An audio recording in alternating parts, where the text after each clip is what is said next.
నల్గొండ వెళ్దాం. నల్గొండలో power plant నిర్మాణంపై ప్రజాభిప్రాయ సేకరణ అయితే చేపట్టారు. అయితే వీర్లపాలెంలో జిల్లా కలెక్టర్ హరిచంద్ర దాసరి ఆధ్వర్యంలో దీన్ని అయితే చేపట్టారు. సో సంపూర్ణ మద్దతు, సంపూర్ణ ఆమోదం అయితే అక్కడున్న గ్రామస్తులు అందరూ, దామరచర్ల గ్రామ మండల ప్రజలు కూడా అక్కడ ఇస్తున్నట్లు తెలుస్తోంది. సో కాలుష్య పంట పొలాల వల్ల నష్టం కలగకుండా చూడాలని అయితే కొంత విజ్ఞప్తి చేశారు. దీని మీద పూర్తి అప్డేట్స్ మా ప్రతినిధి దశరథ అందిస్తారు. దశరథ, చెప్పండి. వరుణ్, నల్లగొండ జిల్లా దామరచర్లలోని వీర్లపట్ల గ్రామంలో నిర్మిస్తున్న యాదాద్రి థర్మల్ ప్లాంట్ ఏర్పాటుకై జిల్లా కలెక్టర్ ఆధ్వర్యంలో ప్రజా అభిప్రాయ సేకరణ అయితే చేపట్టడం జరిగింది. ఈ పవర్ ప్లాంట్ నిర్మాణానికి చుట్టుపక్కల గ్రామం తమ సంపూర్ణ మద్దతు అయితే తెలపడం జరిగింది. ఈ ప్లాంట్ నుండి వెదజల్లే కాలుష్యాలకు పొలాలను కాపాడేందుకు కట్టుదిట్టలు చేపట్టాలని ఏదేమైనప్పటికీ నిరసితులకు ఎలాంటి ఇబ్బంది లేకుండా గ్రామాల్లో నెలకొన్న ఈ కాలుష్యం పంట పొలాలకు రాకుండా చర్యలు చేపట్టడంతో పాటు ఆ పవర్ ప్లాంట్ నిరకు పవర్ ప్లాంట్ లో ఉద్యోగ అవకాశం పూర్తి భద్రత కల్పించాలని జరిగింది.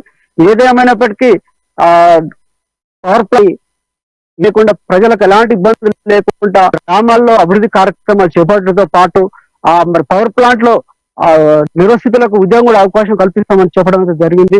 ఏదేమైనప్పటికీ మరి ఈ గ్రామంలో నెలకొన్న ఈ సమస్యను పరిష్కరిస్తామని ఎమ్మెల్యే కూడా చూడడం జరిగింది. దీంతో పాటు మరి ఈ ప్రజా అభిప్రాయ కార్యక్రమాన్ని చేపట్టేందుకు జిల్లా ఎస్పీ డిఐజీతో పాటు 500 మంది సిబ్బందితో ఎలాంటి అవాంఛనీయ సంఘటనలు చోటు చేసుకోకుండా అనుమానం పైన మరి ఎలాంటి ఇబ్బందులు లేకుండా కట్టుదిట్ట నడుమన మరి ఈ కార్యక్రమం అయితే ప్రజా సేకరణ కార్యక్రమం అభిప్రాయం అయితే పూర్తయిందని తెలిసి చెప్పుకోవచ్చు.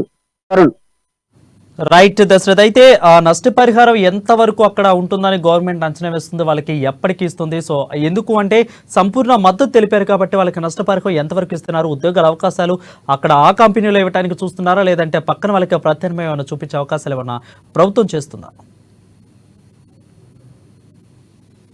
నష్టపరిహారం ప్రభుత్వ పరంగా ఎంతైతే చెల్లించో అంతవరకు ప్రభుత్వం చెల్లించేందుకు సిద్ధంగా ఉంది.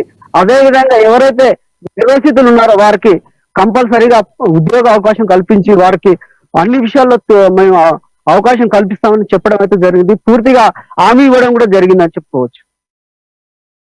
ఏ గ్రామాల వరకు, దాదాపు 10 కిలోమీటర్ల వరకు కూడా గ్రామాలను పొల్యూషన్ ప్రభావిత గ్రామాలుగా గుర్తించాలని అయితే విజ్ఞప్తి చేశారు. సో ఈ లోపు అంటే ఈ 10 కిలోమీటర్ల లోపు ఏ గ్రామాలు ఉండే ఆ గ్రామస్తులకు కూడా ముందుగా అవగాహన కల్పించారా వాళ్ళకి? గ్రామాల్లో 10 గ్రామాల వరకు ఎలాంటి ఇబ్బంది, వాళ్ళ పంట పొలాల్లో ఎలాంటి కాలుష్యం రాకుండా కట్టుదిట్టమైన చర్యలు చేపట్టి వారి గ్రామాల అభివృద్ధికి సహకరిస్తామని గ్రామాల నుంచి తీసుకొచ్చిన ప్రజలందరికీ భరోసా కల్పించడం జరిగింది.